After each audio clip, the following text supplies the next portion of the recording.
Hi there. Welcome to my views on two news stories. Firstly, announcement by Fano groups to release Ethiopian National Defense Force members, militia members, riot police members who have been captured by Fano groups, captured this year, last year, but with some conditions. Which conditions? Announcement came from a Gondar Fano commander. Secondly, big news for Somaliland. A British MP is going to submit a motion about recognition of Somaliland. The British MP named Tim delivered a speech at the British Parliament. I have a clip for you. Importantly, he mentioned Ethiopia, Somaliland MOU several times in his talk. That shows the significance of this MOU for Somaliland. More significant for Somaliland than for Ethiopia, it seems. First, viewers, we know that hundreds of Ethiopian military members, strike police, riot police members, militia members have been taken prisoner by Fano fighters. Since last year, we have been seeing clashes between Fano and military, and obviously, um, the government soldiers are taken prisoner by Fano fighters. What does Fano do to them? Does Fano release them, or are they kept in custody? Does prisoner swap happens? A Gondar Fano commander made an announcement about the release of these government soldiers. Bayak now is the name of the Fano commander from Gondar, I think he's. And he says that all Gondar Fano units, Gondar Fano brigades have decided to free the Ethiopian military soldiers. Ethiopian military soldiers, strike force members, police members, etc. But with two conditions.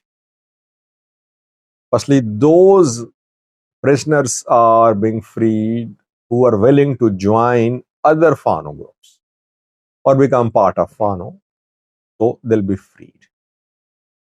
They won't be treated as prisoners. Secondly, those who are willing to abandon military, abandon police, abandon militia, and they want to just join their families, they are also being released. Preparations underway, transportation arrangements are being made for the release of these military members. Now, Ethiopians are living in very difficult circumstances economically these days. Food prices rose in recent years. Job opportunities very limited. How will these ENDF members survive if they don't rejoin their jobs? At least Fano is sparing their lives, but they'll have a hard time surviving if they don't rejoin the military. Let's see so far numbers. Fano did not share the total numbers. How many are going to be released? Which I'm talking about only one zone, Fano, Gondar Fano. I'm talking about Shoa, Hujum, or Wollo Fano. Only Gondar Fano made this announcement. It is difficult for Fano to keep these prisoners in custody. Why? Because obviously you need money to feed them, to give them shelter, and you need to take them along wherever you go. That is why these prisoners are a burden on Fano groups. They have to release them, but they try to find a strategy to release them. So either the soldiers will become part of Fano, or they'll have to leave the military to be freed. That is what has been announced by Gondar. Secondly, viewers, an important development. Big news for Somaliland. For decades, Somaliland has been struggling to get international recognition, not recognized by any country, any organization, any international platform. But it seems Ethiopia Somaliland MOU will help Somaliland a lot in its recognition. Uh, I have a clip for you of a British MP. His name is Tim, and he has prepared a motion to be tabled at British Parliament for a response from the British government about time frame to recognize Somaliland as a country and what are the requirements to recognize Somaliland as a country. 15 British MPs have signed this motion, which is being tabled. And in his speech, the man clearly mentioned Ethiopia Somaliland MOU, saying that it is a game changer. He talked about potential recognition of Somaliland by Ethiopia and said that the MOU is being implemented. Work is ongoing on the MOU. It seems that after the signing of Ethiopia Somaliland MOU, Somaliland intensified its diplomatic work. Its foreign minister visited Britain and France, and their discussions were held about recognition of Somaliland as a country. Diplomatic work done by Somaliland seems to be producing results. Yes, UK might not recognize Somaliland as a country now, but if Ethiopia recognizes Somaliland as a country, you could see several other countries follow. That is why Somalia wants to stop the implementation of the MOU. Somalia knows that Ethiopia is a key player in Africa, globally perhaps, when it comes to recognition of Somaliland. That is why Somalia wants to stop the implementation of the MOU between Ethiopia and Somaliland. But the speech of the MP indicates that the MOU is still there, work ongoing, and he confirmed in his speech. The British law firm has been involved for legal consultation on the drafting of the MOU, which I reported months ago. I mentioned that 2 days ago too, and the MP confirmed that. Those who say, Sajid, you just make up stories, MOU is dead. Now, they can see what the MP is saying. He's confirming the involvement of British legal firm in the drafting of the MOU. Whether it will be implemented or not, that's another point. But it seems progress is being made more on Somali's land side, less on Ethiopian side. With the clip of the British MP talking about recognition of Somaliland and Ethiopia Somaliland MOU.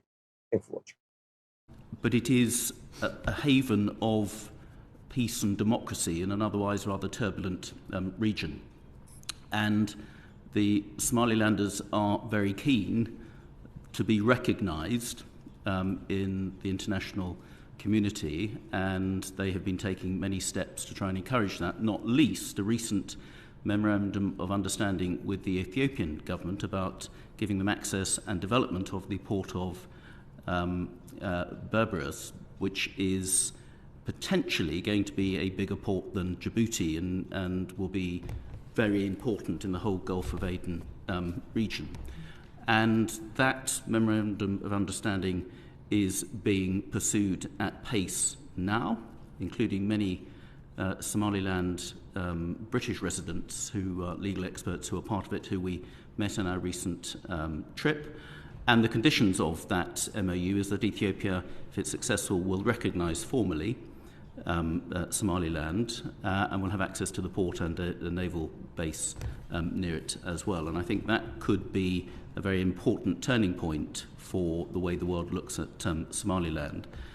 But it's become fairly topical now because of what's going on the other side of the Red Sea with Yemen and the influence of the Houthis on shipping going through that very important and very busy waterway.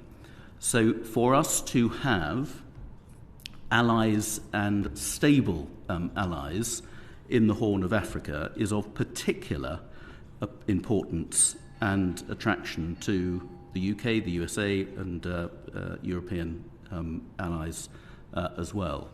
So hence, we want to start the ball rolling by our government taking Somaliland rather more seriously. It's so far declined to recognise Somaliland as the independent republic that it wants to be, and it's also failed to recognise the Memorandum of Understanding, even though it is with a very large economic player in that part of Africa that could be particularly game-changing for Somaliland, and also very, very important to Ethiopia itself, who is another important ally in the region. So I very easily, in a very short space of time, got 15 colleagues from, and there are others since we submitted this, from the SNP in particular. So it's been supported by Labour, Conservative, SNP, DUP, Lib Dem colleagues across the board. This isn't a partisan issue at all. And we are keen that it will be on a substantive motion. The fairly raw motion that I put down is a starter for 10, but the government may get slightly alarmed at that, so we'd be prepared possibly to negotiate on a requesting the government to set out a timetable and criteria for the recognition of Somaliland, if that wouldn't frighten the horses quite so much. But ideally, would like to have something that will send a clear signal that we think Somaliland should be taken seriously, and the UK, as the former protectorate, has a very key role to play in that. So, and there's also a large Somaliland community in the UK, spread across particular cities like Cardiff, Birmingham. Everybody we met in Somaliland seemed to come from Birmingham, and Liverpool, and other parts of the UK. So there's a substantial part of the population with links to Somaliland. Can I just ask you, what's the status of Somaliland in the Commonwealth? Presumably it's not recognised as a state, so it's not part of the Commonwealth. It's not recognised by the UN, by the Commonwealth, or other international authorities. It has diplomatic relations with Taiwan, and potentially full recognition with Ethiopia, depending on the outcome of the MOU.